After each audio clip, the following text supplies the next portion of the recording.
Hi everyone. Did you know that there is an animal that has a particularly insane sense of fashion? This guy is known as the Decorator Crab.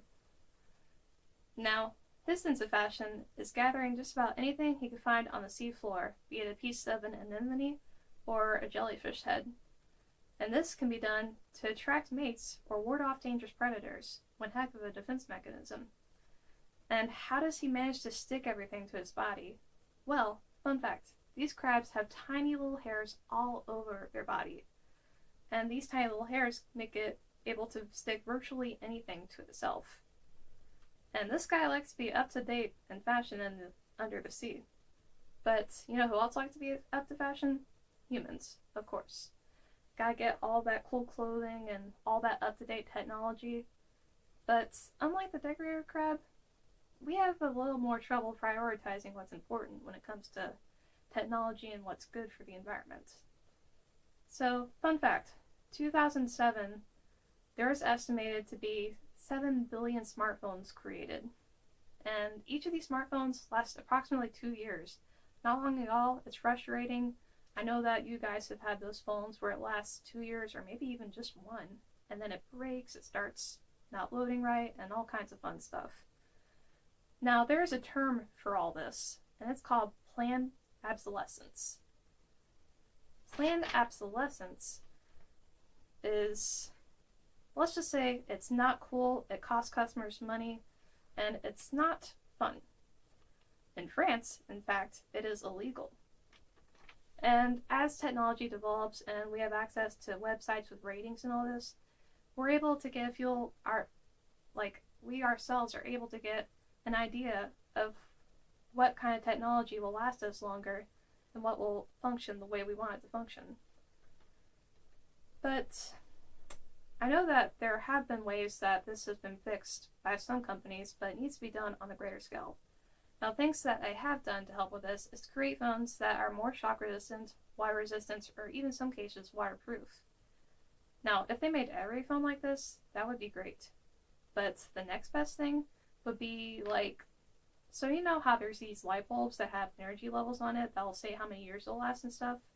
If they could do it with light bulbs, why not phones and other technology? This would be a good way to give people an idea of what they're buying instead of wasting their money on stuff that they didn't realize they're paying for. On that note, another thing that would be a good idea is to possibly give your phones a warranty so that you could have it fixed within a reasonable price. Or better yet, give us access to pieces of accessories to fix these problems ourselves, so we don't have to pay a bunch of money out of pocket. Now, another thing that's a big problem, not just with phones specifically, but with a lot of technology, is a chip. And I'm going to use a printer as an example for this. There are numerous printers that are created, and each time it's updated, there's this little chip that changes too. And it's actually this little chip that changes the most. And since it doesn't fit with newer models or models other than the model it comes with, this can cause a shortness in function for printers, especially with printer cartridges. So in North America alone, we dispose approximately 350 million cartridges per year, which is a crazy amount of waste. And not all of these cartridges were even empty. It's so wasteful, and I feel like there should be better ways to go around this.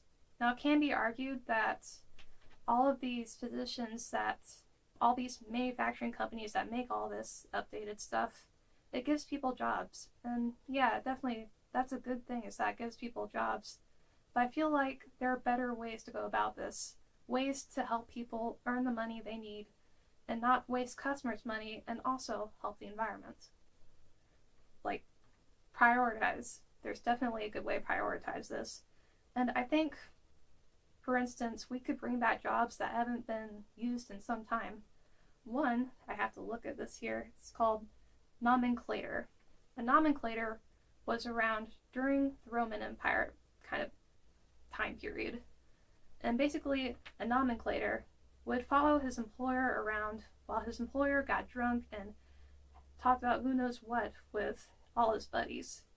Now, the nomenclator's responsibility as his job was to remember all the names of the people his employer talked to and what was said, and to report everything that happened back to his employer when they woke up with quite a hangover and couldn't remember a darn thing that happened.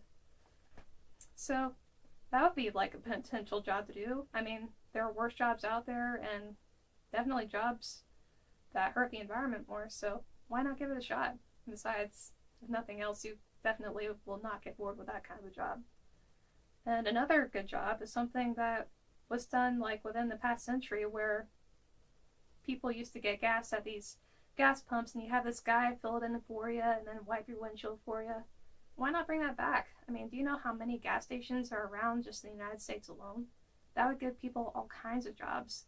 And with gas stations, like, to make customers happy, they have shade and stuff. Like, if you want to be sheltered from rain or intense sunlight, like, this could be a real potential thing, and could potentially replace those manufacturing jobs from technology companies.